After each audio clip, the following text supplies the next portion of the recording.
Hey, what's going on? It's Bill Burr, and it's time for the Thursday afternoon, just before Friday, Monday morning podcast. And I'm just checking in on you. Just checking in to see how your week's going. We're coming out of it, man. I can feel it. Restaurants are starting to open up. People are sitting together, breathing on each other. But maybe they got vaccinated. Maybe they got vaccinated. I have no idea. I just know that I'm up soon. And it's like, what are you going to go with the vaccine? You going with Coke or Pepsi? You going to go Johnson & Johnson or Freddie got fingered, whatever the fuck the other one's called. Let's look up now. Let's just to add to the misinformation out here. Let's have a non-fucking, almost said chemist, non-vaccine person. Johnson & Johnson. Do you know that that company was sold a long time ago, but the kids that are all relatives of the first Johnson & Johnson, they still get fucking money and they sit around like fucking just raking it in. You know, every time you got a bunion, they make enough money to buy another canvas to put on their easel and pretend they know how to paint. You know, some giant mansion out on Long Island. I forget. It's a long story. All right, Johnson & Johnson vaccine versus the Pfizer. Und the Pfizer? Yeah. And you will take it and you will be all right with the Fiora. All right. Pfizer versus Johnson & Johnson. Same-sex couple versus the Führer. Let's... Okay. Comparing 3 COVID-19. This is the first one that comes up. And it's on statnews.com. And it's in the health.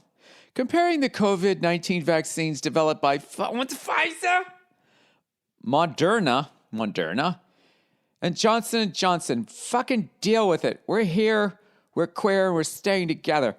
In an ideal world, a pandemic vaccine could be delivered in a single shot, so supplies could be stretched to cover a lot of people.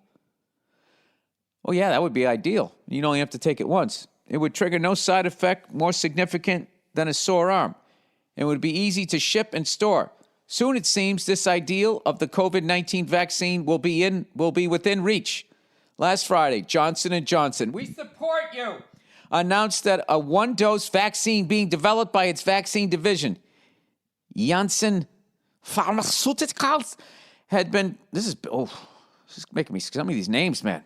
It's taking me back to World War II and what they tried to do there, had been shown to be 66% protective against moderate to severe COVID infection in a multi-country study. But importantly, it was 85% effective in preventing against severe disease. And there was no hospitalizations or death among the people in the vaccine arm of a large clinical trial.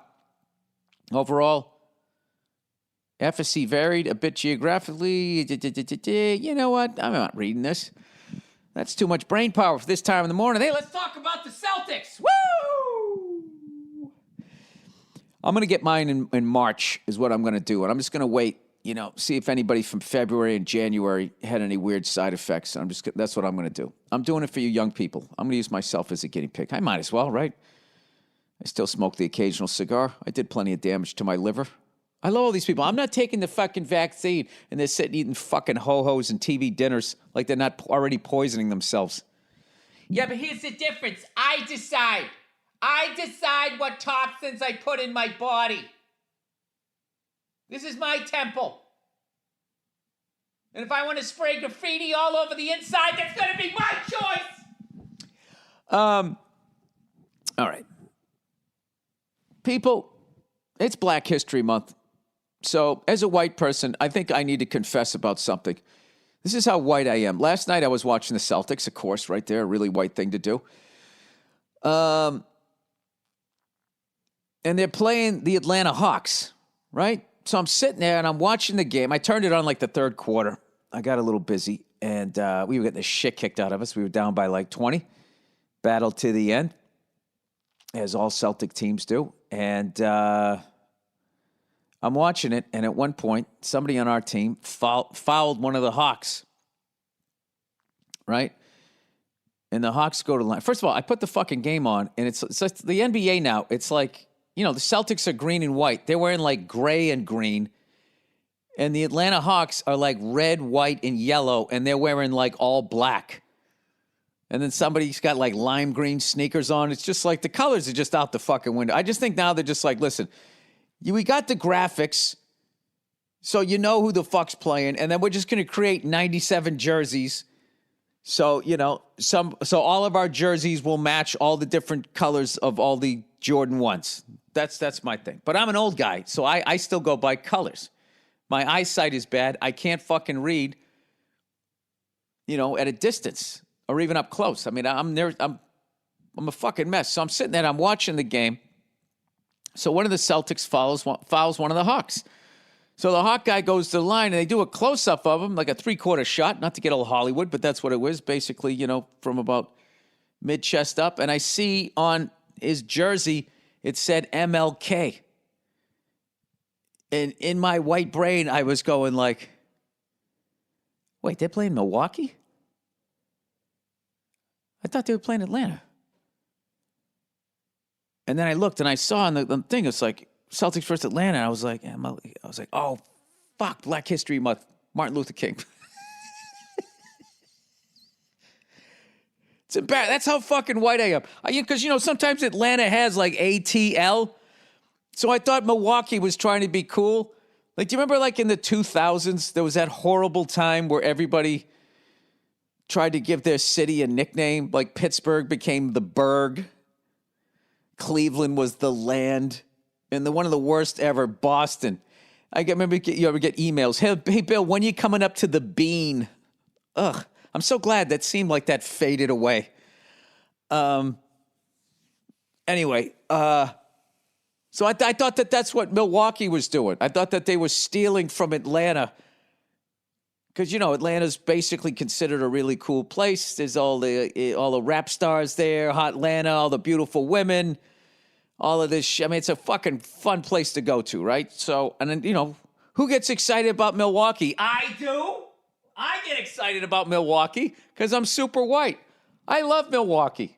It's like Chicago without all the people. You can still get a wonderful home right on Lake Michigan and not have to deal with all the fucking prices down there in Chicago. And you're close enough if you want to go to Chicago. You want to get fucked up. You spend a little money for a fucking SUV ride all the way down there and you're good to go. So anyways, my apologies. I actually, I told that story to like 3 comedian friends that I knew. I of course called Keith Robinson and I had to let him know. And oh my God, he read me the riot act. I don't have the message on me, but there was so many, get it together, Bill, is what he kept saying to me. So anyway, the Celtics lost another one. So we've lost to the Pelicans. We blew like a 20-something point lead. Then we lost to the Mavs. And then we lost to the Hawks. And I got to tell you, this is becoming one of those times where asshole sports writers from the East Coast, what they love to do is fuck over the local home team because they don't care about the local home team. They pretend like they do. But if you look at a lot of them, they're not from that area. So they're just writing sports shit. So their job is to stir shit up and try to find controversy where there is no controversy, and then they try to sell papers or get people to read their fucking blog. So I'm starting to feel like there's going to be people start asking, like, is Brad Stevens the guy? He is the guy. And I'm calling it right now. The Celtics in the next 5 years are going to win a title. 3 to 5 years, they're going to win a title. And I have faith in Danny Ainge and Brad Stevens. It's just right now we're just going through a rough patch, just like in life. Sometimes you go through a little bit of a rough patch, but you don't just fucking quit and join the fucking Warriors, or join the Yankees and send David Wells to fucking Toronto, and then you start riding around, like you just did something. Sorry. Yeah, you ride it out. Anyway, so I've been reading this book. the verbally abusive relationship and how to recognize it. It's something like that. And I got to be honest with you, man. I picked up this book being like, all right, when I read this book, I'm just going to be like, yup, I know that person. This is this person in my life. And when I was a kid, yup, that checks all the boxes. I'm a victim, right? And I read that thing, and all I'm seeing is me.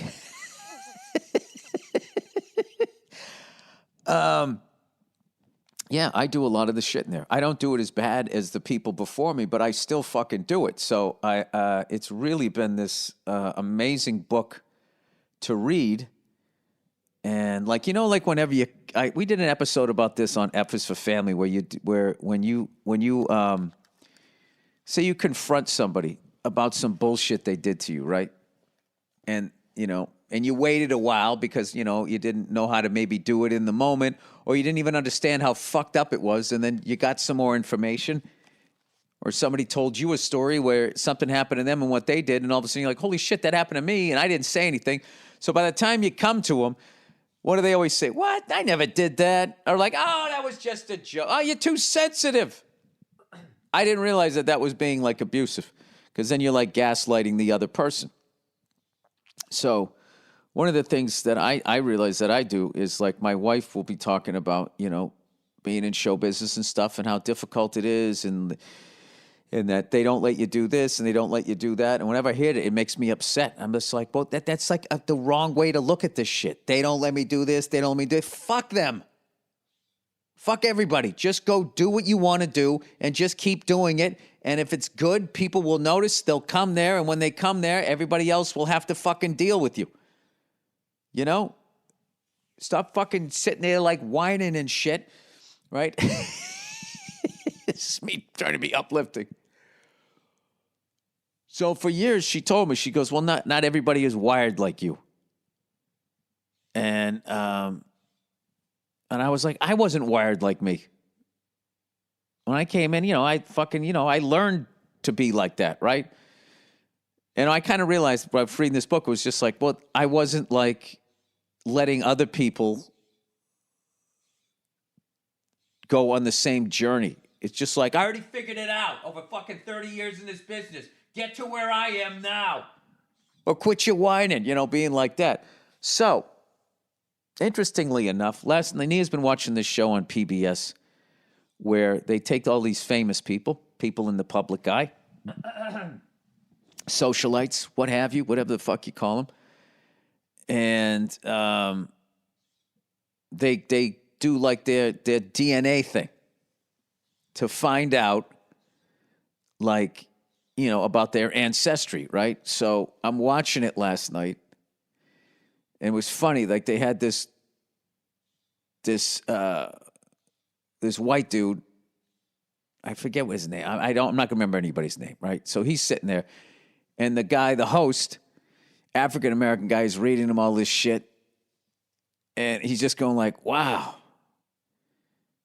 oh man, that's crazy." And then they go, "Okay, at this point, you had a relative that got like abducted, and during I don't want to get too into this because you're going to figure out who it is, because I don't want to make fun of these people, but it was just interesting to me that he never went deeper than, wow, that's crazy."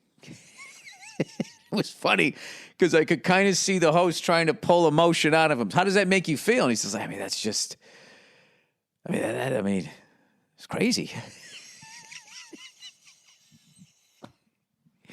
He sounded like, those douchey fucking hipster ice cream places where you go there and it's just like, this has like Lemon Hall's peppermint stick. And it's just like, why the fuck would you stick that in ice cream? Oh, try it. And they give you that little douchey wooden spoon. And everybody's like, oh, that's interesting. It's like watching somebody do a fucking, one of those reviews of a cigar. I've always spoken about that a lot. I hate cigar reviews. Like, I'm getting hints of cocoa. There's some chocolate in there. Oh, I think a goat walked by this plant. We get it. You have a sensitive palate. Just smoke the thing, you fucking addict. You're just like me. So anyway, so then they went and they did Pharrell Williams. They did his, right? And with all the black people on the show, they go, it just immediately is just obviously insane because of the history. They found out all the way back to not only his relatives that were slaves. There was a painting of the slave owner, and the guy goes, all right, on the next page, you're going to see the white man that owned your ancestors. And they turned the page, and it was like whoever painted this picture did not like this guy, or this guy was truly the most evil person on the fucking planet. I mean, this guy looked like a painting from a haunted house, and he literally had to like leave the interview at one point and come back a month later to finish it. And so I was watching that whole thing, and I was just like, wow, this is... And then you listen to, like, white people go, like, do the exact same thing from that fucking verbally abusive thing. Like, oh, that was a long time ago. You know, there was the potato famine. You know, everybody went through stuff, like, not validating it and not giving any sort of closure. And the whole thing just... that book and watching that, the whole thing came together. So, I don't know. If you're a white person and you're fucking open-minded and you actually want to try to learn, like it was one of the most educational things I've ever watched. And I don't know, whenever I go and I watch stuff like that, anything from watching kids bully kids to like hardcore, like concentration camp, slavery and all that, I always say the same thing. I just say I fucking hate people. I don't know why I say that, but I just do. I just fucking, just the level, the shit that we are capable of, and I'm throwing myself in there too, is why I don't, there it is. That's why I don't believe in a higher power. I just don't. That he would make human beings that, or she, you know what's funny? Is like, this is the God that when women go, like, God's a female, like, that's a great argument. Oh, yeah? So she's the one responsible for serial killers and slave owners? No, our God is responsible for the daffodils. I guess there's something to say about the yin and the yang of good and evil, a good day versus a bad day, because how could you appreciate stuff, you know? If everything was just great all the time, it would just be normal, and you would sort of flatline. You know? Which is why the concept of heaven never made sense to me. Where it's just every day you're in heaven. It's like, all right, wouldn't that get boring after a while? You don't even stub your toe anymore. Just every day you're just sitting there. This is great. I mean, it's great. It's amazing. 1,000 fucking days in. Isn't it great? Yeah, I told you it's fucking great. Oh, here comes Jesus again.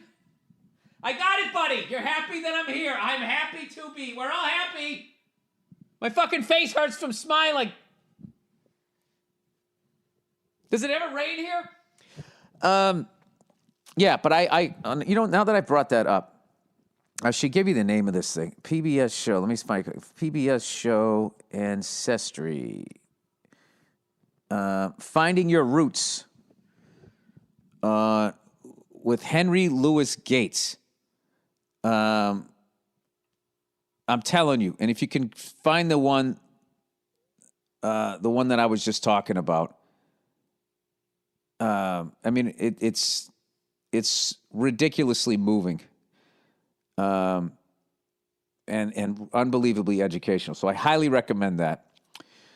All right, so plowing ahead here, let's talk about something positive. Now that I got into some of the darkest behaviors of human beings. So my kid right now is absolutely, she has the balance bike down. And I cannot describe the feeling as a dad to see your kid learn how to balance on a bike, because she's not with the pedals yet, but she's just right there. She's at the point now, we have a little hill in the driveway. She can go from the hill in the driveway all the way to the garage, which is probably like 30 yards. And like literally last week, all she could do is maybe like, we have like the concrete. So there's like square concrete. She could go like a square and a half. And they're the big squares, right? So I was kind of doing like, this, one of those things fell off, like those little green things from a palm tree fell off. So I just would put it down and say, hey, you went this far. Let's see if you can go to this. You just turn everything into a game for him, right? So I took her to a couple of parks where she could really just go around and, just played this game. She likes me to just pretend like I'm talking and I'm hanging out, and all of a sudden she almost runs over my toes, and I flip out and I scream like she's going to run over, and I get way in front of her, and then I stop. I go, you better stop. Don't run over Dad's feet. She thinks it's the funniest thing ever. And meanwhile, she doesn't understand that she's going faster, and she's starting to glide and all that stuff because she's just laughing, having a good time, right? So yesterday, the whole thing just clicked.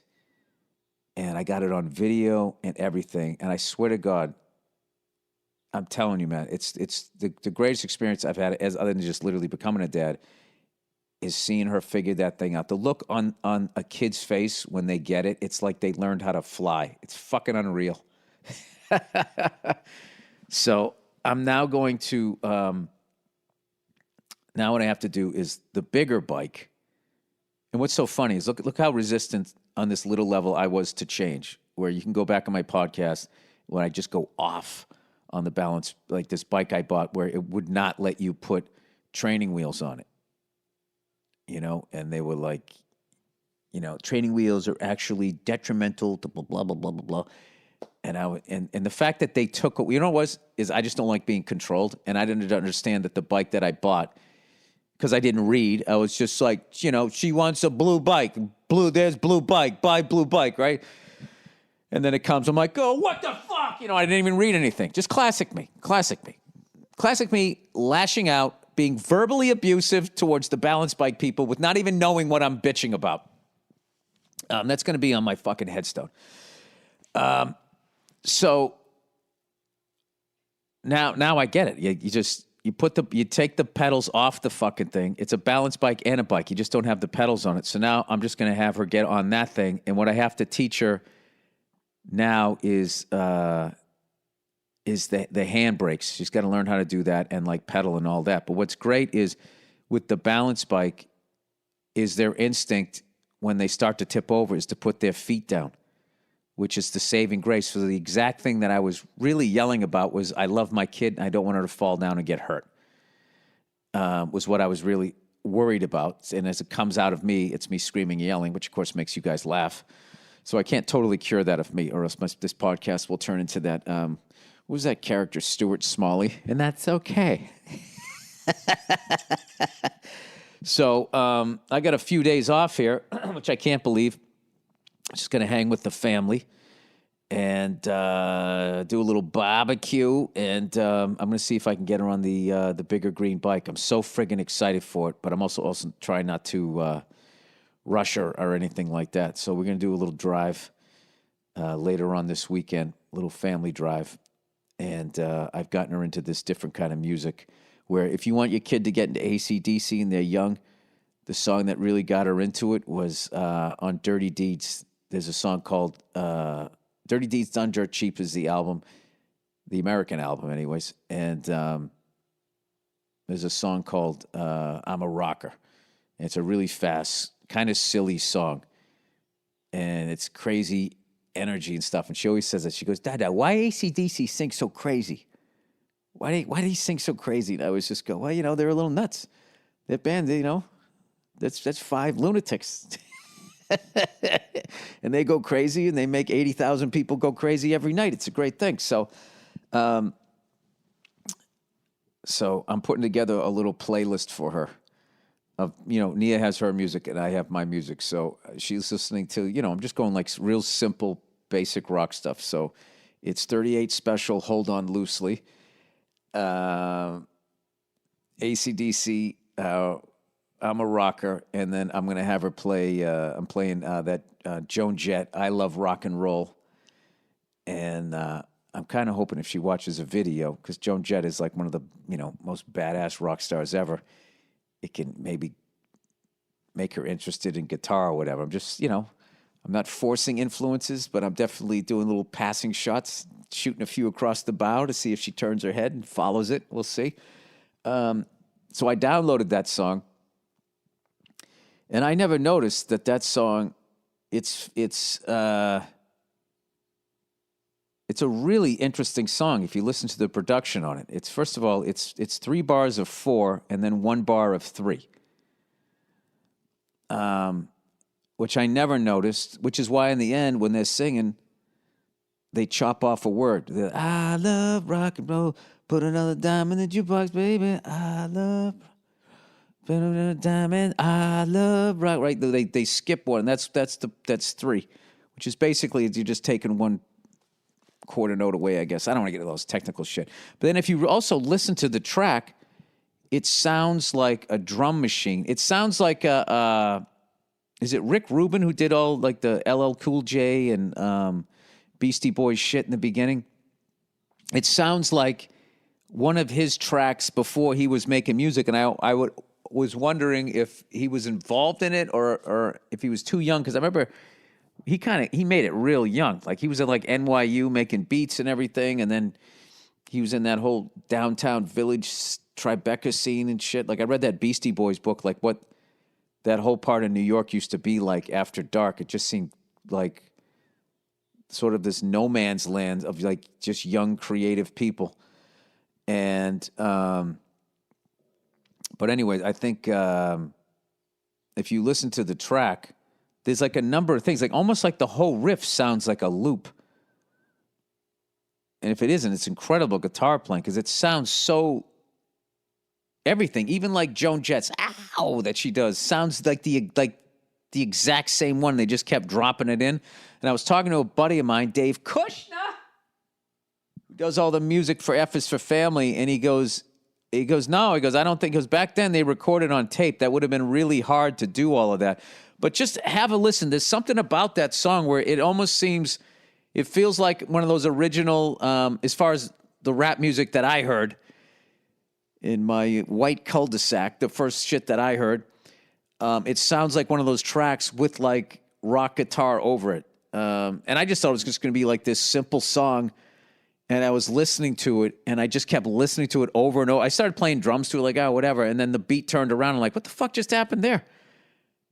I was like, oh, shit. I never even noticed that. I used to sing along to the song, too.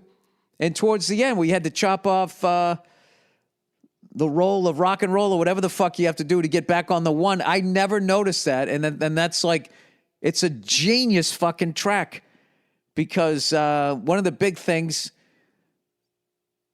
especially with any sort of like, a big record label, was they basically wanted everything in 4. And if you did anything in odd time, they would freak out being like, no, it's not going to be a hit. Like that's going to fuck people up and they're not going to know what's going on.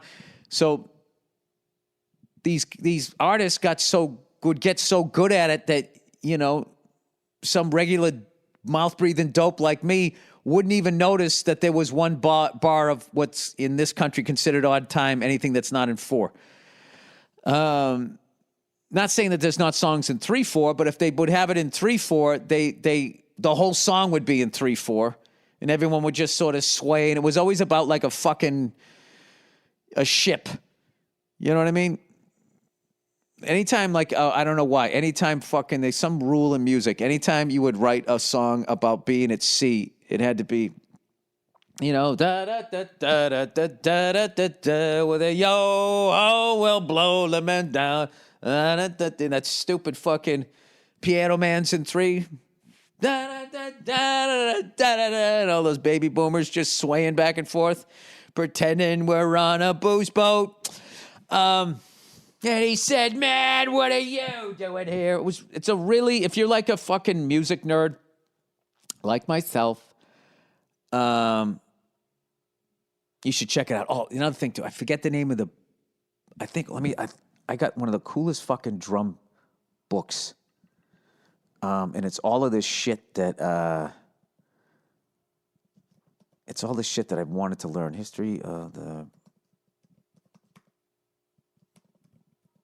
Let me see if this is right. Oh, here it is. I got a killer drum book.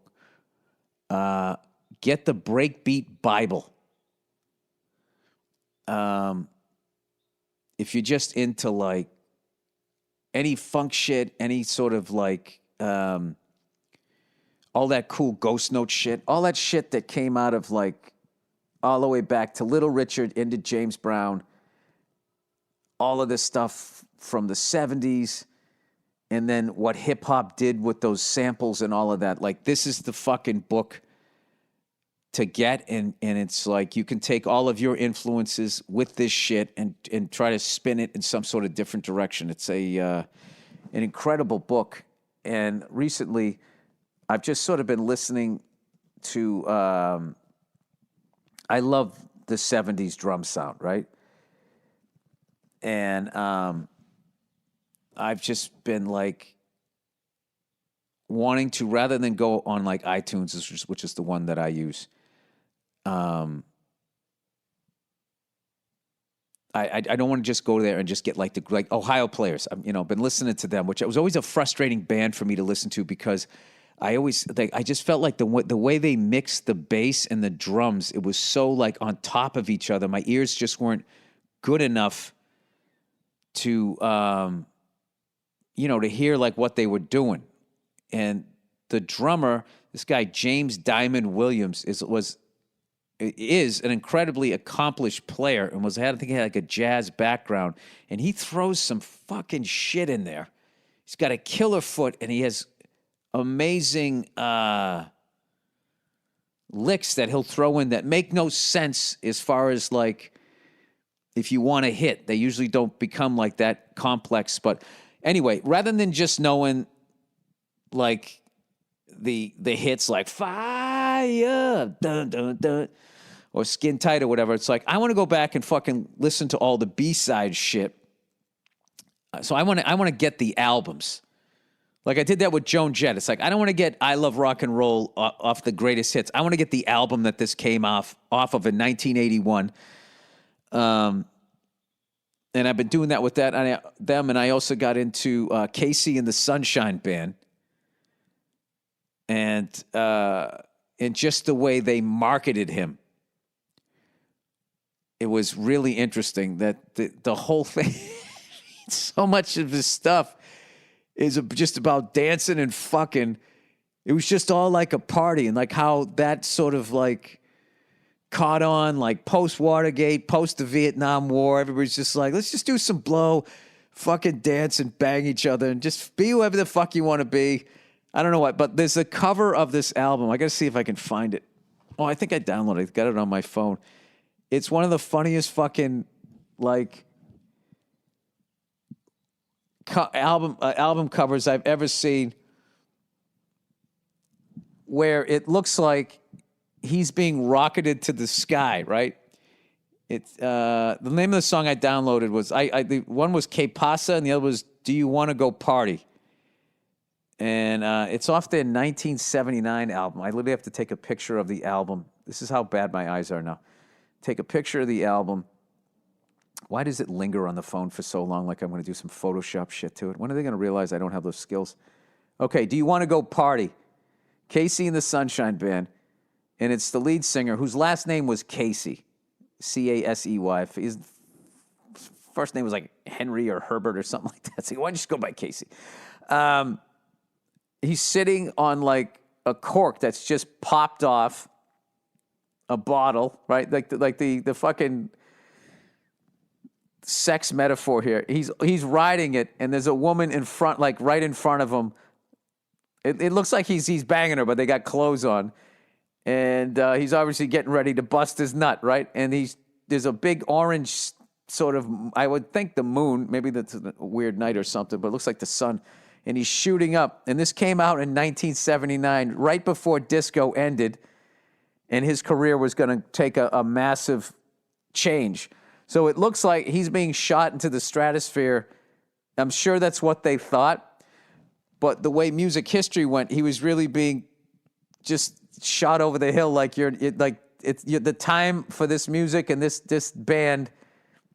It's time, we're getting you out of here. Being escorted out, and now all this fucking new wave and all this other shit's going to come, and it's really interesting. So, anyway, sorry, I'm just babbling on this fucking podcast. I'm already 34 minutes in. I haven't even told you the story about solo in a helicopter the other day. I had this fucking great flight. Like, I've gotten back into trying to get my instrument rating. I've cleared all my schedule, and I'm fucking doing it. After this little vacation here, 3-day thing here, I'm doing it by family. But so, I'm a really obviously cautious pilot and everything. And, I like to be like totally overly, like ready to solo, but then still do 10 more lessons with an instructor. So that's where I was at, right? And it was a nice day. And I came up, and I pre-flighted the helicopter, and I ran into my instructor at the airport. He was hanging out with this other guy. And he goes, so you're going to take it up solo today? I was like, I don't know. I kind of got some stuff to do. And then the guy he's with, he goes, go do it. Now's the time. Go do it. Get over the hump, or else you're never going to do it. And I was like, all right, he's right. He's right. I got to get my confidence up. So I went out. The helicopter I fly, I have like a little four-wheeler, and it's on a little helipad. I take it out of the hangar. I bring it all the way out. And, the big thing is, for me, it's nothing about taking off, flying around, and landing. It's the helipad thing. My whole time flying, I've always just set it on the ground. And the ground is very forgiving. It's the fucking earth. It's kind of hard to miss the earth. When you set it down, you can't fall off the earth as much as flat earthers think you can. But when you're setting it on a helipad, there is a finite space for you to put this thing in. There's the four-wheeler and the little tow hitch, and it's only like, it looks like it's right there, like you're parking behind a fucking car. And when you get over the helipad, if you hover there too long, close to the pad, what's called in-ground effect, is you swirl all the air, and it causes the helicopter to become unstable. You got to do a lot of stuff with your feet to try to keep the tail straight, and the nose pointed forward and set it down. What you really want to do, is just sort of be coming in this really, really slow descent and just almost like drive it onto it. So anyway, I brought the thing out. I took my time. I did the whole pre-flight. I did the whole thing, just meticulous. I'm learning all the names of the parts, all of this stuff. I brought the thing out. I got her fueled up. I did everything by the book, and lifted her up. She went a little bit to the left, but I was able to recover it quickly. Nothing crazy, because I made sure that I got her light on the skids, and I sort of adjusted the trim so I could bring her up in a nice controlled way. Backed away from the pad. I'd already made my radio call and was cleared for takeoff, and I just sort of, made sure my tail was clear, brought it over, took off from the actually taxiway, and I was off. And I had this amazing flight, flew all the way out to Brackett, and which is just west of Ontario, and they have this little pad on the north side. And I just went there, and I just practiced pickups and set downs, and the first few were rough. And I just kept picking it up, doing a clearing turn to the right, and just setting it down just over and over and over again till I got it down where I could set it down like a daisy. Then I requested straight out departure, right? And I fucking went back to the airport. I had everything down. I was listening to the ATIS because I have to go through an airport airspace and then immediately in the next airspace where I want to land, I won't have time. The ATIS is just the information, so you know what runway, where the winds are blowing and all that shit.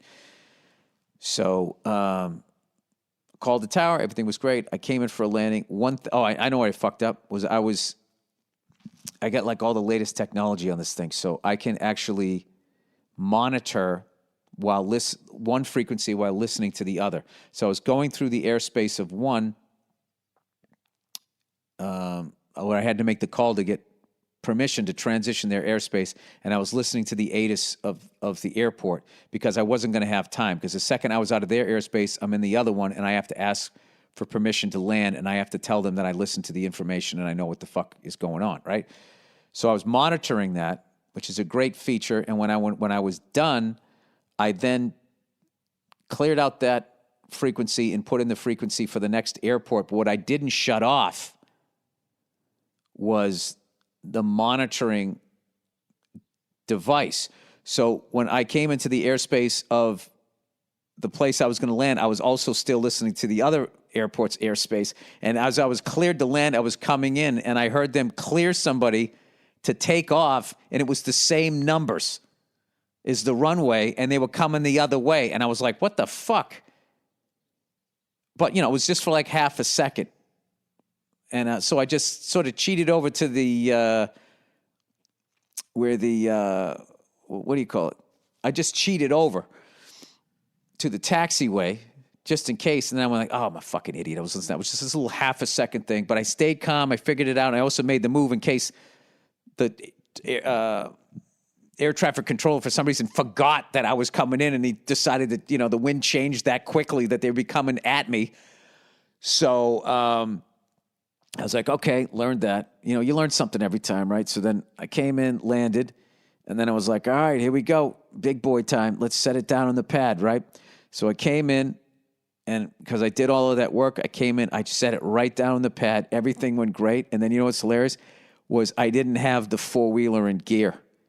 So me just sort of driving it on, I landed on it, and the four-wheeler started to move with the fucking helipad and me on it like a jerk off. But, the weight of the helicopter stopped it like immediately. It only rolled like 3 feet, but I was sitting there going like, am I really going to have to lift up, back off the helipad, set this fucking thing down, shut it off, go over, put that fucking thing in gear? I would have looked like a complete jerk off, but it's just shit that you learn. So I had it in neutral just because it's an old four-wheeler, and that's the only way you can start is if it's in neutral, and it's a pain in the ass.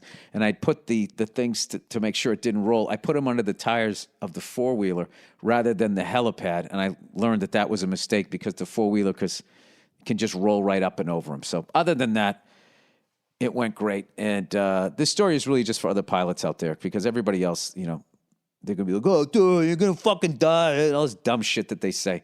And one of the great things I ever learned, it said that basic aviation it's as safe as you are. So I know I made a couple of mistakes there, but it wasn't like major shit.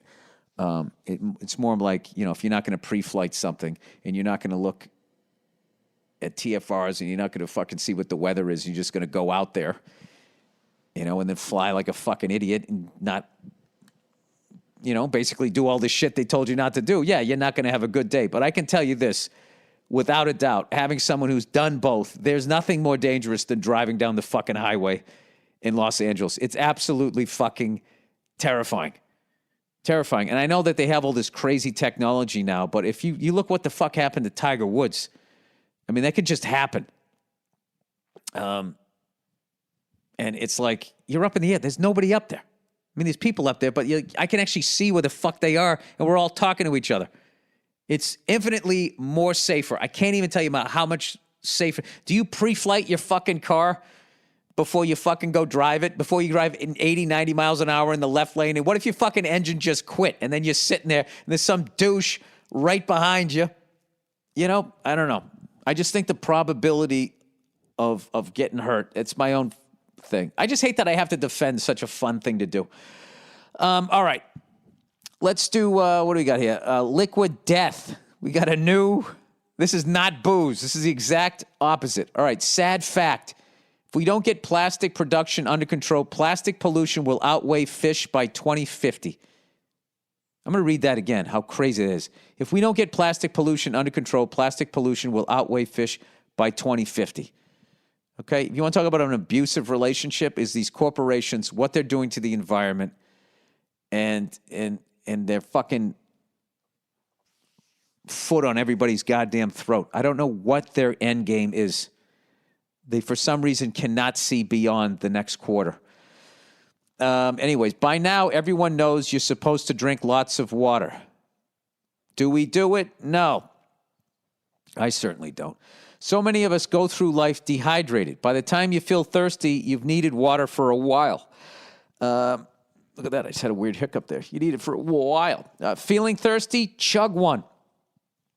Liquid death actually helps you drink. I heard you're not supposed to do that. Like, you're not supposed to just chug the water. You're supposed to, But I guess they're liquid death. You fucking chug this shit.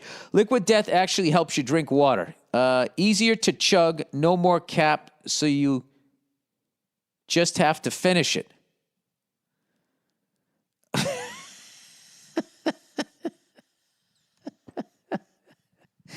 These guys are like militant in their fucking belief that you need to drink water. Well, don't you see a bunch of bottled waters not finished with no cap on it, and there's a cap sitting next to it? I don't know if you guys. I like that how committed these guys are to getting you, these women or whoever, to get you hydrated. The water is 100% mountain water from the Alps. None of that processed tap water like most of the major bottling brands. Tapped at the sources, purified while keeping 100% of the original mineral profile. By minerals, we mean electrolytes. Oh, so electrolytes are an actual thing. The kind that murder your thirst instantly. The brand Death to Plastic. So these guys, they're getting you hydrated and they're against plastic. I fucking love these guys. We need more companies like these guys. This right, you know what I like about a company like this? This gives me fucking hope. All right, because you can't face corporations head on. You got to go covert. You got to come from underneath. You need to support a new fucking company like this. So now you know what's going to happen. All these plastic corporations, they're going to start circling. They're going to start throwing mountains of Coke, whores, and money at these guys to try to buy their fucking brand. Get it at Whole Foods, 7-Eleven, or if you've been to Texas recently, you can get it at Walmart. Joke about how the can looks like beer. Well, it does. It does. It looks like, I don't know what. I've spent so long since I drank. For some reason, I'm thinking Natty Light there. Get 2 free cookies with your first order of any case of water at liquiddeath.com/Burr. Just hit up their merch store, add the koozie. Oh, you get 2 free koozies. It's like, why are they writing cookies with a K? This thing was spelled Kookies. It's koozies. Add the koozie 2-pack you want, and you get it free with your first case.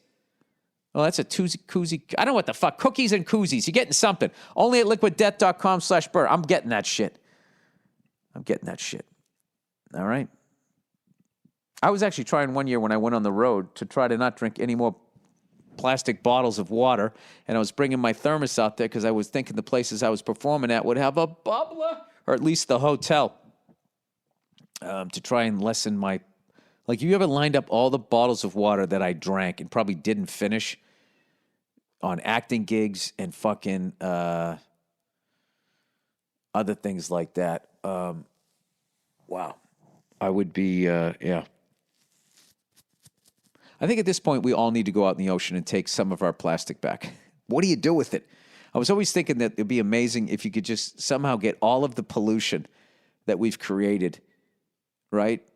And just put it on a spaceship and then send it towards the sun. But then you know what happened? It would burn up. And then it would be like this fucking, this gas.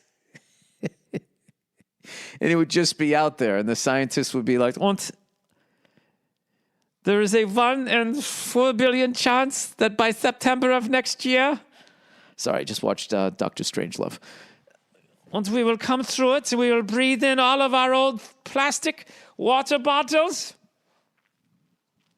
This could cause craziness." All right, I have to get out of here. I got to go back inside. All right, so that's it. You guys... let's see. What did I recommend? Yeah, the Breakbeat Bible, if you're a drummer, and the PBS show Ancestry. And what was that? I'll give you the name of that book that I'm reading, which is really helping me out. It was funny. I thought I was going to get to blame a bunch of people, and I'm actually realizing I have yet more work to do on myself. There it is. It's called The Verbally Abusive Relationship. I got the expanded edition because I'm really fucked up. The 3rd edition for any other lunatics out there. All right, that's it. Go fuck yourself. Have a great weekend, you cunts. And that's it. I'll talk to you later. Go Bruins, go Celtics, go fuck you. What's going on? It's Bill Burr, and it's the Monday Morning Podcast for Monday, February 25th, 2013. How's it going? I'm still in Boston. My recorder's still fucked up, so just bear with me. There's going to be one more week, but I promise I plugged in my laptop so there won't be the fan sound this week. At least I got rid of that, right? It's snowing out here. I'm sitting in a hotel room. I got the Oscars on in the background, not because I want to watch them. Nia was just watching them. I told her to go downstairs to the bar while I do this. I'd like to have her on the podcast, but it's going to sound like shit. sounds like shit with one person, forget about two. I don't know. I just, I was all psyched to do this stupid podcast, and I had the sound down on the TV, and I saw Barbra Streisand, and I was like, holy shit, is she singing? I know she notoriously has stage fright. She doesn't like to do it. So I turned it on, and she was singing that song, Memories, which is, who's kidding who? It's one of the most depressing fucking songs you're ever going to listen to. It really just affected my mood. Barbara, if you're listening to this, could you please stop singing that fucking song? Memories when we all used to be young. A lot of our dreams didn't happen, and now we're gonna die. Right? I fucking do not like sad songs like that. I don't mind individual pain. Oh, speaking of songs, I've known about that dude Bruno Mars for a while, and I listened to a little bit of his shit, but I'm an old man. I can't relate to somebody singing about the prime of their life. I mean, I lived through the prime of my life. At least I hope I did. Well, maybe I hope I didn't, which means it would get better at some point, and then Barbra Streisand wouldn't be fucking bumming me out with their goddamn depressing songs. You know what's annoying? She always sings it with the most sparkly fucking dress on. They should rename that song, Put a Gun in Your Mouth. Oh, Jesus. Look how old Richard Gere is now. It's just, I don't need this. You just told me fucking Ernest Borgnine died, which I didn't even know. Half the people who are dying made movies when I was a kid now. Which means that fucking Grim Reaper sickle is right on my ass. I don't need to see that. I don't need to see that somebody who did something on E.T. just died. Or some guy who made the fucking shark fin in Jaws died. Well, I guess maybe I do. That guy should get his due. Right? You guys hear me typing here? I just remember I needed to talk about something. That guy should get his due without a doubt. But I mean, I don't. I just find it really depressing. I don't know. Anyways, what the hell am I talking about? I'm here in Boston, and this is going to be a rough one, people. This is going to be a rough one. Once again, talking into my fucking laptop. This is bizarre to me. I'm out of my comfort zone. There, I said it. I haven't watched all the Oscars. Did they do that stupid moment they do every year where they go, movies, they allow us to dream. They allow us to look at life differently. They allow us to see a future where things are better. They allow us not to have our balls sticking to our legs in the summertime. If you don't have air conditioning, it's great to go in the theater. I actually didn't see a lot of the movies this year. Jesus, look at the fucking ass on her. Anybody else notice Nicole Kidman did too many of those shoulder shrug exercises? What the fuck was going on with her? She looked like a cornerback. Just in the neck, though. Is that Pilates? Pilates? That's one good thing that we got out of the Inquisition, didn't we? Is we got that little Pilates stretcher rack there. How fucked up was the Inquisition, huh? Bunch of people going around torturing you till you say that you believed in the bearded baby. Is it any wonder why I left that religion? Oh, who's kidding who? I didn't want to get up that fucking early. Anyways, I had a huge week. Before I really get going here, I want to thank everybody who came out to the Patrice O'Neill benefit on Tuesday night. It was an unbelievable success, and it was so great to finally send him off the right way. And I got to tell you, everybody on the show was hilarious, and I really felt that people stepped it up and were just going above and beyond.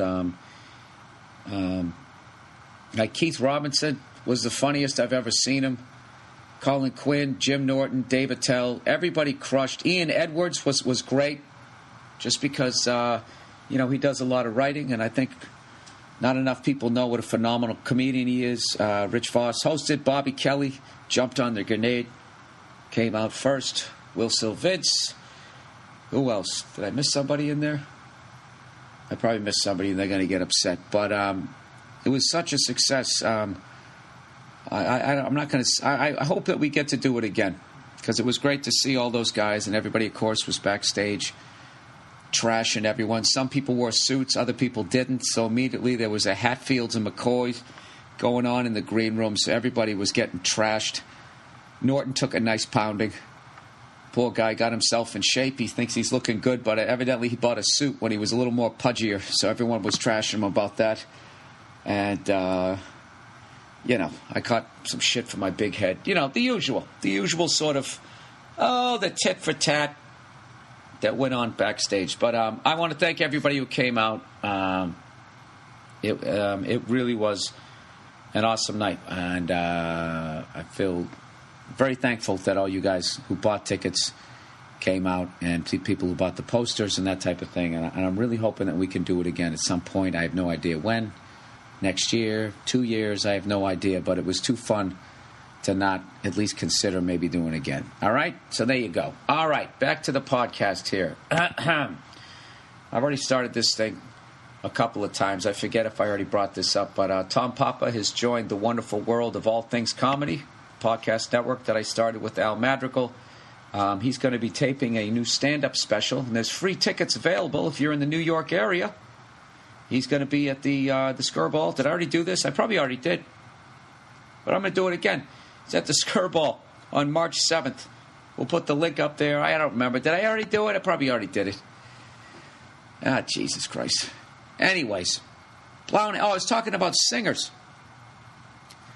So Bruno Mars was this guy that, I knew he was a talented kid or whatever. But like I said, a lot of his songs, it was about being young and going out and partying, that whole being in your 20s and that type of thing. And, I'm an old bastard.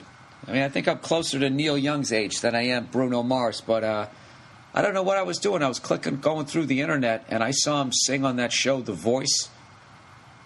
Which, had I known it was The Voice, I wouldn't have watched it, because I don't like that show. I don't like how they all sit there with their fucking backs to the singer and they're lazy boys, and then they hit the button and they turn around, and that's supposed to be, like, exciting for me as the viewer. Like my life is that sad and pathetic. Not saying it's not sad and pathetic, but, you got to do more than spin around in a fucking lazy boy to get me going, all right?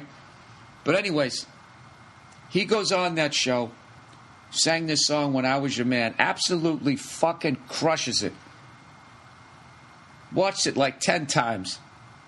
So this whole week, I'm up at the Wilbur Theater, and I'm working with the sensation, Joe DeRosa. And I keep telling him about it. He keeps breaking my balls, saying that I like this fucking teen idol and all that type of thing, and I just wouldn't let it up.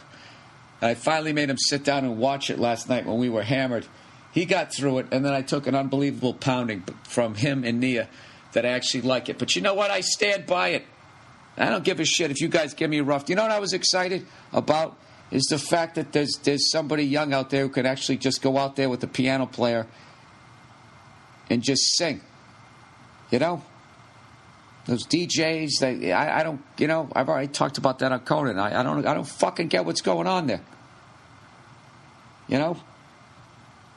Fucking Kanye West guy does a whole song, use a whole album using auto-tune. He can't even sing.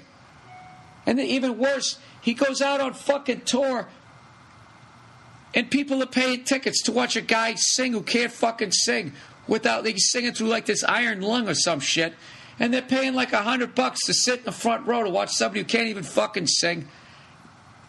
It was just, it made me feel good to see somebody just come out there and absolutely fucking crush it like that. So, I've been joking with Nia. I was like, I got to go see this dude live.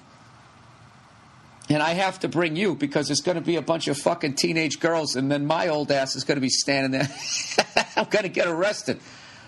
But I don't know. It was a great thing to see. When you get old, what happens is shit changes. And because you're grumpy, you don't think anything's better. Is this too fucking loud? Am I blowing myself out here? It's like a goddamn heart attack here in the mixer. No, when you get old, like, shit changes. Some shit changes for the better. Hair transplants are way better. Some medicine is better. But a lot of other shit suffers. Cars all look the same. I guess they're better as far as their handling and safety and shit, but some shit was better. People could sing back in the day. So it's nice to see somebody that can, all right? Jesus Christ, you'd think I'm drunk here. That's actually 2 positive things I've said in a row. That never happens on this podcast. All right, you know what I'm actually upset that I missed and happy that I missed was women fighting in the UFC. There's just something so wrong about that. To be just sitting there taking fucking kicks to your womb.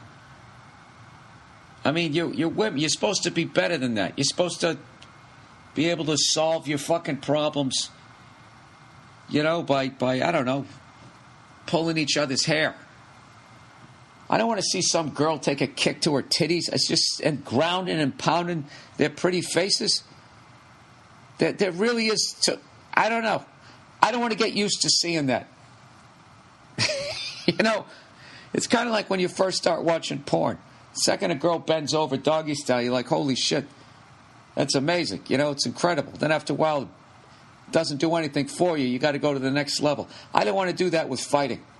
I want to keep it like, I can watch 2 guys beat the shit out of each other. I really don't want to see 2 women kick the shit out of each other. So, but on the other side, I think it's a great thing that women can fight like that. I actually have a solution.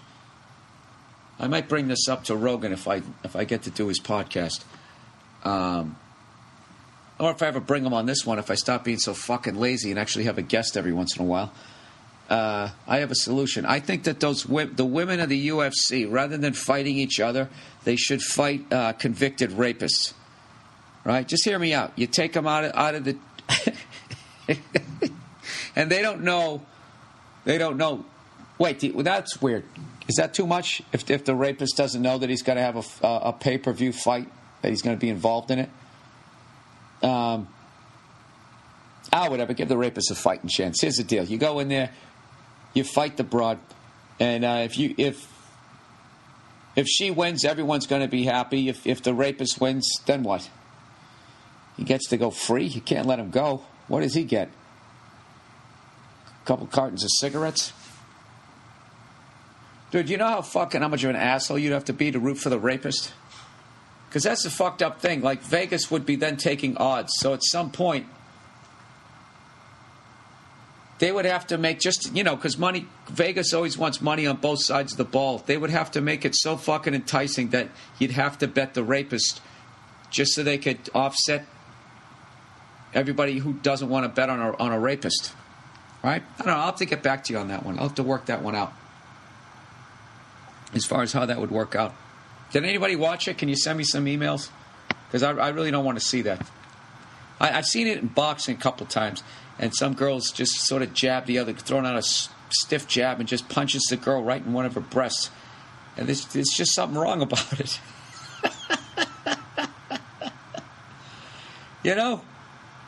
A low blow.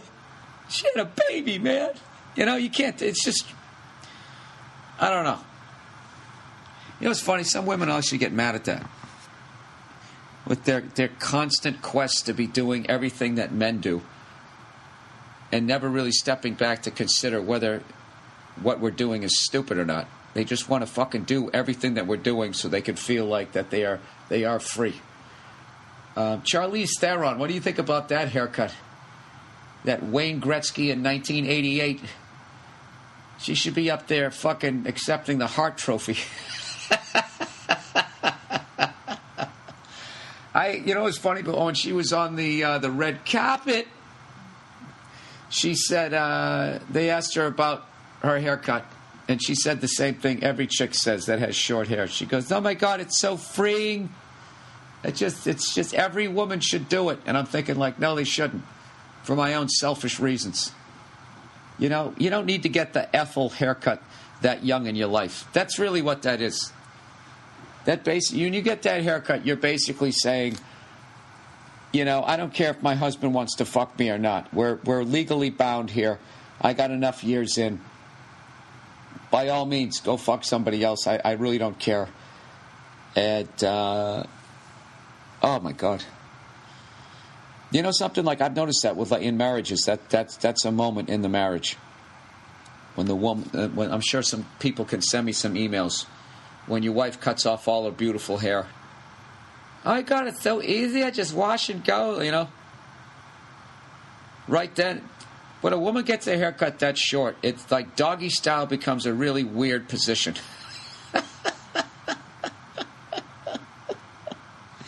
You know, depending on their hair color, they can all of a sudden look like one of your friends. You know? All right, I'm really going off on the women here. I'm really putting you guys in a box, no pun intended. All right? I don't think you should fight in the UFC unless you're fighting rapists. And I don't think that you should get the Mabel haircut until you're, I don't know. That should be the menopause haircut. Hot flashes. I can't have my teenage hair anymore. It's making my brow sweaty. I think that that's when you should cut it off. Do you know? They always do. They always, I don't know. Then they always have to still fucking tease it in some way. It's like, why don't you just part it on the fucking side? If you're just going to go out and get like a Steve Carell haircut, then you should comb it like him. Steve Carell, that's a bad reference. Who has just a George Clooney? You know? Jesus, Bill. Are you judging enough people here or what? Yeah, I am. What are you going to do about it? All right, click in here on here. I know this is making a ton of noise. I don't know what to tell you. I got some advertising here I got to read. All right, everybody. Where is it? LegalZoom, everybody. LegalZoom, are you waiting for the perfect time to start your dream business? Well, it's right now. LegalZoom, the official sponsor of the National Start Your Business Month, wants you to get started right now. Whether you're setting up an LLC, an S-Corp, sole proprietorship, or a nonprofit, LegalZoom takes care of you from start to finish. Their award-winning service was developed by the best legal minds in the country. Every business gets personalized attention. That's why over 90% of LegalZoom customers would recommend the service to their family. You'll be in good company. 36 companies on the INC, I guess that's Inc., 500 lists were started through LegalZoom. Wow, man, that's actually 36 of them, for those of you who can't add. It's National Start Your Business Month, so start your business right at LegalZoom.com. LegalZoom is not a law firm and provides self-help services at your specific direction. So if you need help, ask them. But there's so much more. Now every LLC and incorporation package includes easy-to-use business accounting software, a $269 value, absolutely free. Be sure to enter Burr, B-U-R-R, in the referral box at checkout. Start your business, protect your family, and safeguard your assets at LegalZoom today. All right? And after you've started your business, oh, shit! Quentin Tarantino won an Oscar. Oh, that's awesome. Good for him. Best original screenplay. He looks good, too. He's got a leather tie there. He's got to have something in there that he's a maverick. Ah, that makes me happy. Good for him. All right. Stamps.com, everybody.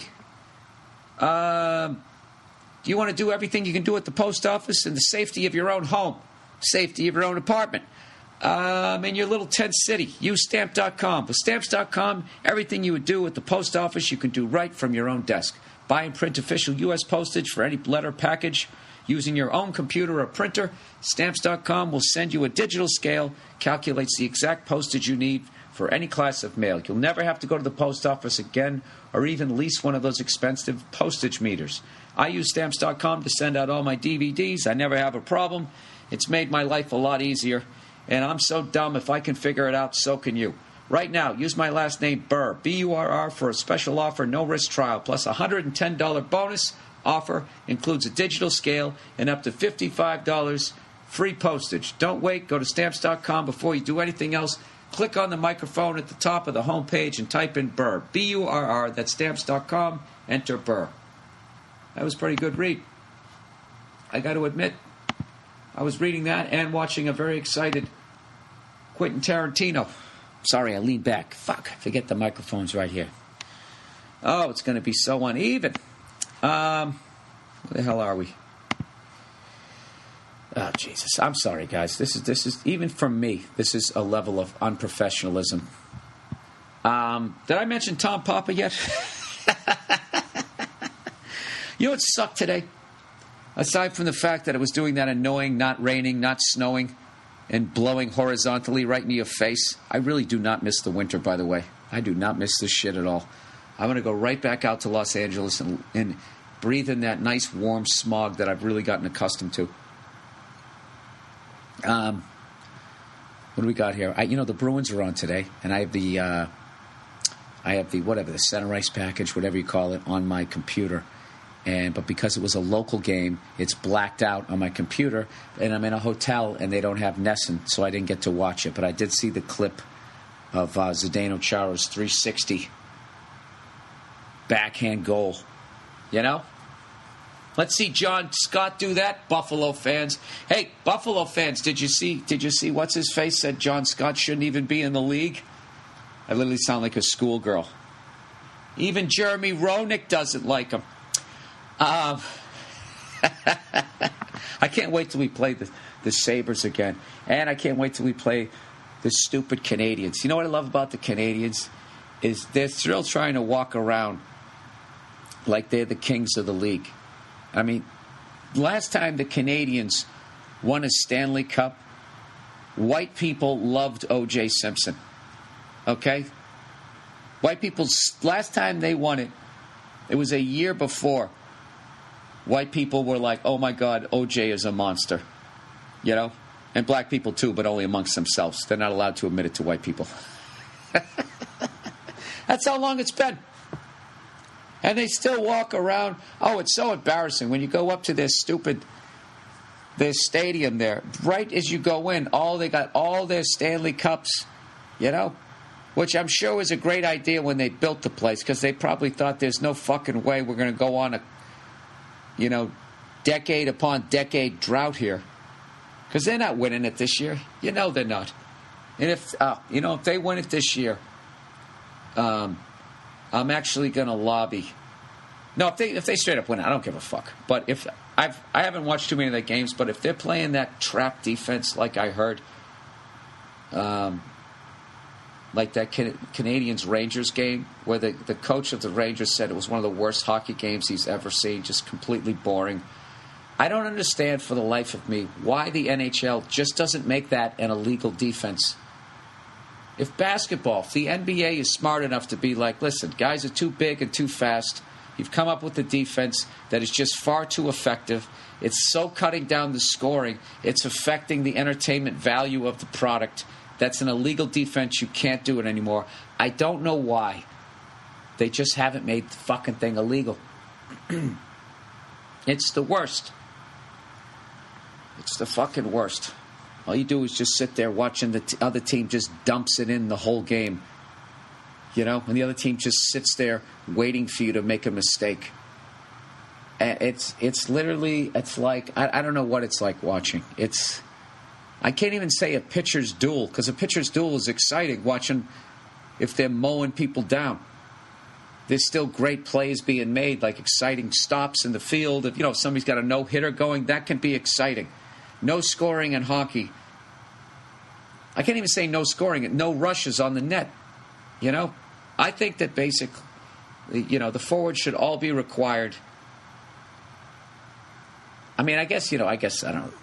The trap is they are forechecking. It's just it's too fucking effective. I don't know who came up with it, but it's perfect. I'll give you a link to it for you guys who aren't hockey fans. If you watch it, it's really phenomenal. So it's just people just can't. I was watching one YouTube video and the guy was saying he had a system that could beat it, but I don't think he does, or else somebody in the NHL would be doing it. You know what I like to do, people? I like to have a microphone that I lean away from, talking about the most obscure of the top four sports and breaking down the defenses, because I feel that's going to be interesting for the fans. All right, let me at least, for the love of God, get to a goddamn letter here. This is from Mexico. Hola, hombre. Sorry. First of all, I'm a huge fan of yours from Mexico. if I was a newscaster, I would have been, first of all, I'm a huge fan of yours from Mexico. I love your stand-up. I love when you are on Conan. Thank you very much. Thanks for all. Keep it up. Thank you. All right. That was it? Oh, that was the whole letter. Oh, I'm sorry. I love your stand-up. I love when you are at Conan. And most recently, I love the boots you were rocking at your latest appearance. So if possible, could you share what brand are those? Where the fuck are they? You know what? I have them. Hang on a second. I'll go get them. I'll go get them for you. Oh, my God. What a podcast. It's amazing. Here they are. Coming back with the shoes. I got to be honest with you. Mi amigo from Mexico. I got these when I was in Stockholm, Sweden. I had to get something. They are, Christ, my fucking eyes are going. I tell you that my fucking eyesight's going. You know what pissed me off? Is I was hanging out with Opie from the Opie and Anthony show. And he asked me one day, he goes, dude, are your eyes starting to go yet? I go, no, my eyes are fine. He's like, they will, bro. They will. He's always doing that shit. Your shoulder hurt? No, it doesn't. Hey, wait, we wait. You wait, it's gonna. And I'm like, why does he think that all of his ailments are going to hit me? It's not an age thing. It's how you lived your life. You know? We have two totally different bodies. Why would you say that to me? And the fucking son of a bitch was right about my eyes. Wasn't right about the shoulder. All right. They're called Rizzo? It's either Rizzo or Pizzo. I think it's Rizzo. R-I-Z-Z-O. I got them in Sweden, though. A couple of years ago. And God knows they probably stopped making them. Because that's what they do, right? They start making clothes. Everybody loves them, and then they get rid of them. They got to get some new ones. You hear these right here? You know what that's the sound of? An almost empty tin of bootleg fucking M&Ms. These things, there's something wrong with them. I can't stop eating them, but they're disgusting. Totally ripped off M&Ms. They look just like them, except they don't have the M on them. All right, this is from Ireland. Ireland in the New World Order. Dear Billifer, I've been a huge fan of your podcast for years now and think your advice is pretty fucking great. Thank you. In fact, listening to one of your podcasts helped me leave a shitty, toxic relationship. Look at this. Oh, Billy Redface, helping people out. And I've been lucky enough to meet a fantastic woman since. Hey, buddy, it could be more happy for you. Could have been happier for you. Anyways, he says, enough blowing smoke up your arse. I love when people do that. I didn't ask you to do it. And I helped you out with the most important thing in your life. So go fuck yourself. Anyways, he said, I'm from Ireland. And that country is pretty much owned by the European banks now and no longer a sovereign state. Essentially was taken down economically, and everyone is in debt now. I live in Britain, and now they are voting on having secret courts and all kinds of terrifying Orwellian shit. Secret courts? Oh, my God. So it does seem we are skipping towards the New World Order. My question is on population reduction. How do you think the New World Order are going to take us all out? Also, when you say you understand why they want to do this, what about the fact that they want to turn who's left into slaves? I don't condone it, but I mean, that is pretty much the history of human beings. You know? I mean, we're all unbelievably lucky to be living right now as free people. You know? Because when you really think about yourself, what are you bringing to the table? You know? I don't know. I can't talk for you, but I'm certainly not royalty. I haven't invented anything. So why shouldn't I be out there picking up heavy shit for smart people? That's probably one of the dumbest things I ever said, but I don't know. I don't have any faith in human beings. I just think that there's a select few that are decent, and I'm not including myself when I say that, and I just don't feel that I don't feel that people handle power. They can't handle it. You know? And that even goes for regular people. A lot of people shit on, the rich. Oh, they're fucking assholes and they act like they're better people. But I mean, if you just look at what people do on the internet, when they just have the power of being anonymous, how fucking mean that they are. And, I know some people are just trolling, but a lot of people, they just, they're assholes. They're like, holy shit, I can say whatever I want and not get in trouble for it.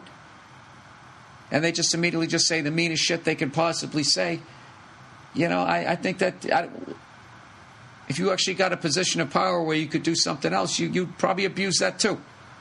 So, anyways, how do I think they're going to take us all out? I don't know. Cell phones. Cell phones. They're probably just cooking up brains. I have no idea. I would think that they would do the usual shit. Divide.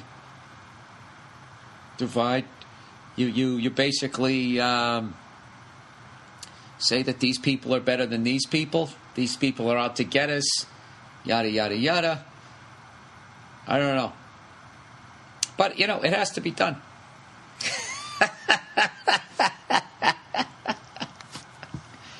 People, do you think we're just going to keep having more and more people and eventually this shit isn't going to hit the fan?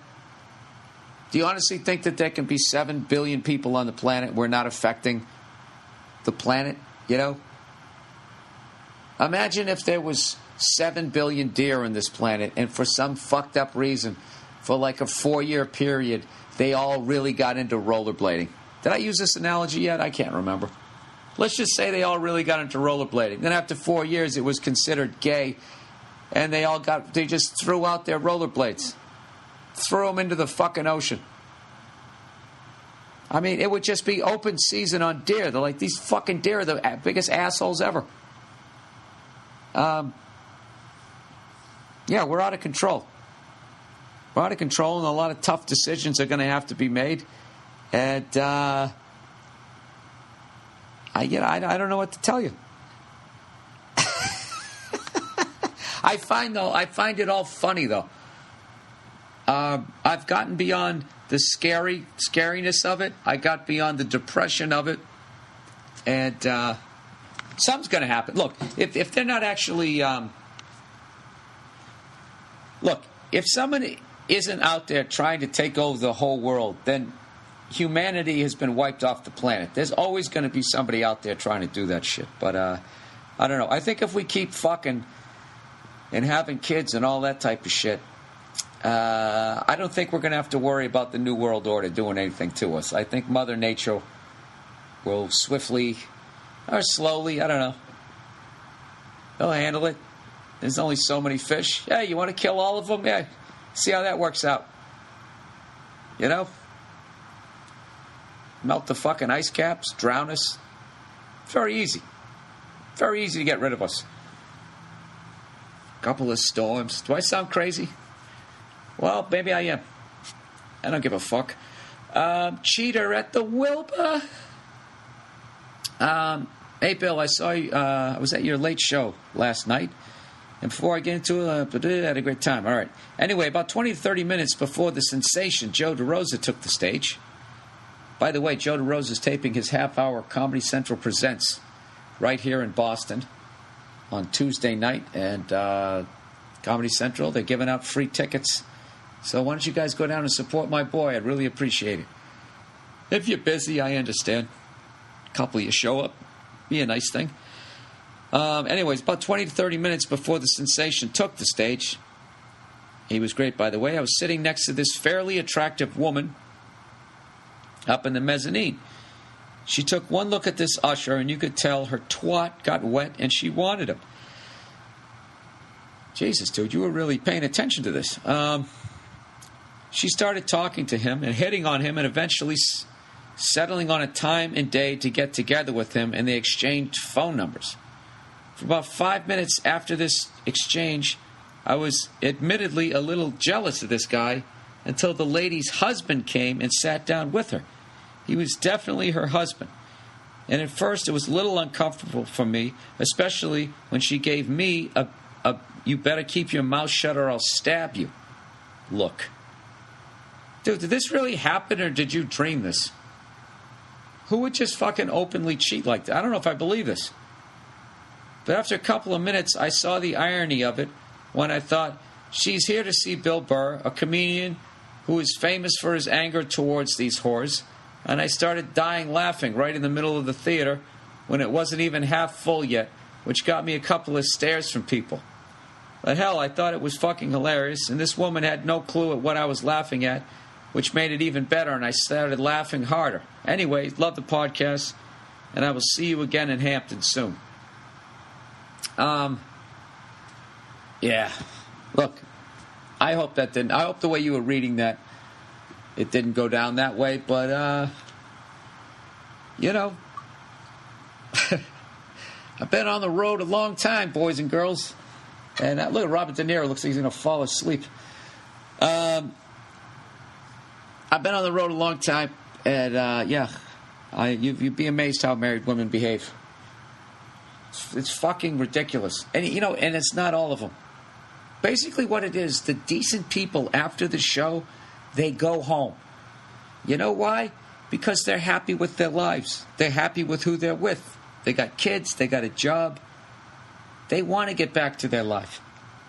It's the people who hang out afterwards, unless you're young and in your 20s. But I'm saying, it's people who are married and they still fucking hang out. They're still searching. They're still seeking. You know? And shit happens. People, oh my God, is Meryl Streep that fucking old? You know what? I'm going to shut this off. I can't fucking watch this shit anymore. She looks like, I'm not going to say that. That's too mean. She looks like a first lady. She looks like a first lady. Does she get nominated every year? She has to go down. Like, people always talking about, like, De Niro, Pacino, Marlon Brando, and that type of thing. You got to throw her in there. She's got to have the most nominations ever. Isn't that unbelievable? Let's just play along with this thing here, and let's just say that that's true. Like, how long was this guy gone for? Man, that had to have been pretty... She takes one look at this guy, starts shooting the shit, and they're talking loud enough that you hear it, and they exchange phone numbers. I don't know. Well, I mean, I've seen worse things. I remember one time I was on the road, you know, drinking with some people afterwards. There was this married couple. And the fucking wife, in the end, we all go to say goodnight to the husband. She comes up, and I'm standing there, and she basically puts her clam on my fucking leg. Just like walks right into it. It was, you know, it's just like, your husband's right over there. You got your goods on my leg. What are you doing? And I'd like to tell you that only happened one fucking time. You know the deal. Women are smart with their dirt. They keep it in-house. I think they just talk about it amongst themselves. But and then they got that great thing that even when they cheat, it's always because the guy wasn't giving me what I needed. But blah blah blah blah blah. It's like, well, yeah, that's why guys cheat too. You know? You weren't bringing another woman into the bedroom so I could have a threesome. Yeah. You know? I don't fucking know. Hey, you know what'd be fucking unreal is what if your wife was one of those UFC chicks, you know, and you're just a regular shithead like me? What do you do when you catch her cheating? What are you going to do? That'd be fucked, right? If she goes, yeah, what are you going to do about it? She sort of cracks her neck. You know you'd still have to take a run at her. I swear to God, I would grab the leg of a table. You know? That would be what I would do. I would grab a blunt object and just swing below the waist, you know, because that's a lesser degree of assault. And I just know that she hasn't any of her training. I know she can choke me out. I know she can put me in an arm bar. I know she's good standing up, you know, but she hasn't dealt with weapons. I said I just start throwing shit at her. Start with a chair, maybe a clock. Clock's a great thing to have. I guess that would be my fail-safe. if I married one of those UFC fighting chicks, I would have a bunch of knickknacks that I would slowly be accumulating, acting as though it was a hobby. But what it really would be is I would be stocking it with weaponry, you know? What if she's an angry drunk, comes home and just starts beating my ass, right? And I got to fucking go to work the next day telling lies? You know, my name is Luca. I married a UFC chick. That'd be fucking brutal. Oh my God, that'd be the end of your life. You know what's sad? There has to be a guy out there who's just getting beat down by his woman every night. There's just no, you can't fucking bring it up to anybody. You know? Where's that fucking support group? All right, revenge. Jesus Christ, I'm blowing through all these questions. Revenge. Bill Burr. I often have fantasies about getting people back, but like you, I look at my higher self and can't do it. No, that's not what I do. I know I'm too fucking stupid, and I'm going to get caught. You know, and I've also watched enough sports where I know that it's the guy who retaliates. You know, he's the guy who always gets the penalty. So anyways, I got my revenge by living well and doing nothing. Here's what happened to at least a few of my enemies. And he said, I did nothing to make this happen. Oh, okay, so this guy's basically claiming that he always wanted to get revenge, but he took the higher road, and his revenge was living well and doing nothing. So here's all these people that he wanted to fuck over, but never did. This is what happened to him, these people. All right, first person. The dude who fucked with me eventually went to jail for buggery and hanged himself when he was there. What is buggery? Is that fucking around? Is that tomfoolery? What country is this from? Okay, that's good. Now, did you feel good when he hung himself? Another guy I hate was arrested for selling booze to kids, and I laughed my ass off when I saw him on a news story about a local ATF sting. Oh, that's a good one. Another dude who fucked my lady and had the back of his head caved in by an unknown assailant. Not me, I swear. Because he buggered a child. All right, dude. If any more people suffer sort of the same violent ending, I'm gonna start to think that I'm gonna start asking where you were when all this shit happened. So, anyways, this guy got the back of his head caved in for fucking with a kid. He's alive, but is now retarded. You mean brain damaged? I wish women would consider the possibility that they're hooking up with buggers when they go out on their girl power fuck sprees. Dude, for the love of God, what does buggers mean? I gotta look this up. I can't read the rest of this shit. What word am I looking up? I'm gonna look up buggery. The British term buggery. Oh, look at that. Gotta love the internet. Is a very close in the meaning to the term sodomy.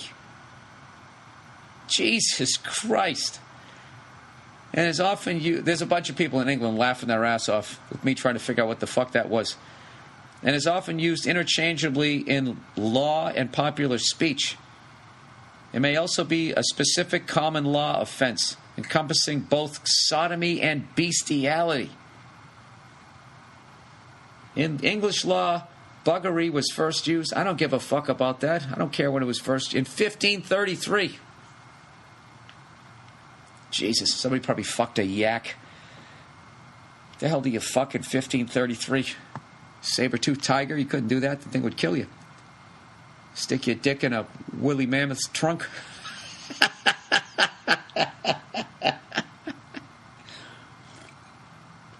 All right. Define punishments for the abominable crime of buggery committed with either mankind or with an animal. The definition of buggery was not specific in these or any statutes, but rather established by judicial precedent. Over the years, the courts have defined buggery as including either anal intercourse by a man with a man or a woman, or vaginal intercourse by either a man or a woman with an animal. Well, what if you fucking have anal intercourse with an animal? Is that like some sort of second degree buggery? I don't fucking know. But not any form of unnatural intercourse. That is fucking unreal. Most common law jurisdictions have now been modified the law to permit anal sex between consenting adults. Jesus, they have a picture here of a guy, a depiction of buggery of a goat by the late great Paul Averill. Now this is Wikipedia. Now I gotta look up Paul Averill. Is this what he was known for? Oil paintings of buggery? Evidently, he was a French painter and a commercial artist. All right, here's his gallery. He's got a couple of women. Maybe it's a guy. Everybody kind of looks the same. She's got her fucking legs spread. He's got a... Jesus Christ, this guy made some filthy fucking... Oh, I see. Holy shit. This guy has a photo of a guy banging a chick on her back while some other dude is putting it in his ass. And I'll tell you right now, if that's not buggery, he is committing it and have it done to him at the same time. What the... You know what? This is really creepy. Wow, this guy really wrote pornographic shit. Okay, now there's a normal one. Guy and a girl. Okay, there we go. Who are you to say what's normal? Oh, go fuck yourself. You know what I'm saying. Mainstream. He's got another one of two chicks. One's going down on the other. What the fuck year was this? Isn't that funny? Don't you always think that nobody did shit like 1849 to 1928? So people are sitting there talking about the internet and all this porn and what it's going to do to you. Look at this shit this guy was painting. Buggery, everybody. See that? You learned something? I like to think you learn something on every podcast. Now, I have to go back here for all the people here in America. Okay, a dude who fucked with me eventually went to jail for buggery and hanged himself when he was there. Yeah, because they were probably all screaming, chanting, goat fucker at him. Another guy I hate was arrested for selling booze to kids, and I laughed my ass off when I saw a news story about him at a local ATF sting. Another dude who fucked with my lady had the back of his head caved in by an unknown assailant. Not me, I swear, because he buggered a child. He fucked a kid. Somebody caved his head in. All right, I like that. Frontier justice. He's alive, but now he's brain damaged. You know, I wish women would consider the possibility that they're hooking up with buggers when they go out on their girl power fuck sprees. Now, what do you mean by buggers? Now, does that mean that they're going out with a guy who'd fuck a yak or fuck a kid, or going out with a guy who wants to put it in their ass? You're losing me on this one. Please read this letter on your show in case any hoes are listening. Yuck. I don't know what he's talking about. My woman who fucked a child molester has become a 250-pound warthog since then. So her girl power days are over. I got rid of her 15 years ago, thank God. I don't know who to be. Dude, you kind of sound just as bad as the people you haven't buggered anybody, I hope, but I mean, you sound just... You're definitely a piece of work here, buddy. Yet another dude who used to pull the most bizarre mind games on me and others, coincidentally, had an extremely expensive divorce. I'm sorry, I was just thinking of that fucking photo. I couldn't get that out of my head that someone would actually consider doing that back in the day. That just seems like next level porno. Like, that seems like the future, not the past. You know? Like a bunch of pornography people sitting around going, all right, what is left to do? Gay porn? We already did that. Heterosexual? Already did that. Hey, wait a minute. You know, all these DJs are doing mashups. I have an idea. Anyways, yet another dude who used to pull the most bizarre mind games on me and others, coincidentally, had an extremely expensive divorce. Now he's poor and helpless. Former boss, who was a hotshot fuck, went to jail for embezzlement. Dude, what have you been doing? How do you know all these people who've gone to jail? This person goes to jail for embezzlement. This other kid fucks a kid. Somebody buggered some, I don't know what, you know? Why don't you hang out with better people? What part of the country do you live in, sir? Several other fuckhead bosses have lost their contacts or otherwise got pushed into poverty or injury by various means. You know, this is starting to read like some fucking Charles Dickens story. Is this shit really happening, or is this your fantasies? Many other bad things have happened to slap-offs who hurt me. And guess what? I had to visit briefly with the police in a few cases because they learned that I was a victim of the douchebaggery. I think this is just science fiction at this point, but it's a good read. I have a good reputation, so I was never treated seriously as a suspect. Many of these things took years before they came out, but they happened nevertheless like clockwork. He's speaking very vaguely. If anybody knows what's going on in this, I have no idea. All of a sudden, I feel like I'm in some Sherlock Holmes shit. Are you like Kevin Spacey and you're just making all this shit up? And you're going to walk out of the podcast and your club foot's going to straighten out? I had all the revenge I ever needed and never had to lift a finger. Best of all, my soul is intact. I'm not dead and I'm not in jail. The world has good things in store for all of us. Your Monday morning podcast is great. Thanks for cheering me up every week. All right, sir. That was definitely one of the more bizarre ones. But you know something? Thank you for writing in. You taught me a new word, and I saw a new sexual position.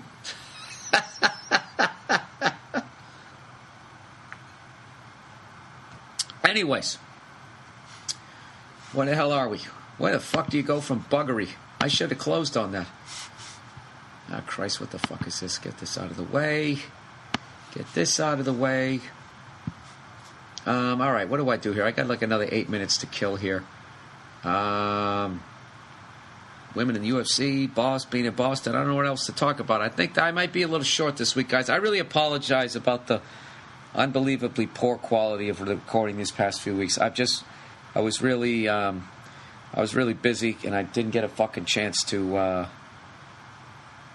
do something that would only take me fucking 20 minutes. Let's be honest. But I was really stressing about that Patrice thing. I wanted to make sure that it went great. And this week on Weekend on Stage, I actually remembered a Patrice story that I told, and I told you guys eventually I'd be able to tell you a story. This is sort of a roundabout Patrice one, but it's got Bobby Kelly, dude. It's got him in it too. I'll tell you this one, and then I'm going to end this podcast. All right, so when I moved to New York, I moved there basically, I had never lived on my own. I went right from my parents' house to living in New York City. I didn't know shit about the ladies, right? So I moved down to New York, and I meet this girl who's an absolute fucking psycho. All right? Like, nowadays, I swear to God, I could talk to this girl for 2 seconds and realize that she was out of her mind, and I would not even, I probably wouldn't even say hello to her. There'd just be some way, the way her eyes were darting around the room, I would know that she was out of her fucking mind. But I was young. I didn't know shit, so I ended up going out with her. And you know the crazy girls, they're great in bed. And when you're young, you keep coming back. You keep coming back because you never had it like that before, so I keep coming back. But she was fucking nuts. This girl, she was crazy. I mean, I'd show up to her apartment, she'd have like a wig on and just act like she was somebody else. That was fucking crazy. And then, fuck my brains out. Like, I'm in my 20s. I'm going to walk away from that. Which I didn't realize I was like, she was out of her mind. So anyway, so I finally just said, listen, this ain't working out, blah, blah, blah, blah, blah. And all of a sudden, she turned into Glenn Close in Fatal Attraction. And I didn't know how to get rid of her. She would, like, call me. One time, like, she knew basically when I was going to be home. And this is, I didn't have an answer machine or anything like that. Did I? Yeah, I think I did. No, I had voicemail. And she'd fucking call, and I'm laying in bed, and I know it's her. It's late at night. None of my friends are going to call or nothing. And I just let it go to voicemail. And I swear to God, 8 seconds later, she'd call again. And she was calling like she did this for almost, I swear to God, like 40 minutes straight. Would just call my number. It would go to, she'd let it ring 6 times. It would go to voicemail. And then she would hang up. And then sit there for 5 seconds and then call me back. And after like the fucking 400th time she did this, I finally picked up the phone and I went, "What?" She's just like, "Oh, I just, like, want to talk to you." I'm like, "You fucking been calling it for 40 minutes fucking straight. I'm trying to go to sleep, right?" And I fucking hang up on her. So she ends up coming by my apartment. This girl was out of her fucking mind. She was just out of her fucking mind. So it just keeps... What I should have been doing is I should just shut the phone off. If you're ever with like a psycho chick like this, what you have to do is you just have to freeze them out. You have to act like they don't exist, because if you acknowledge them, it just fuels them and they just keep fucking coming back.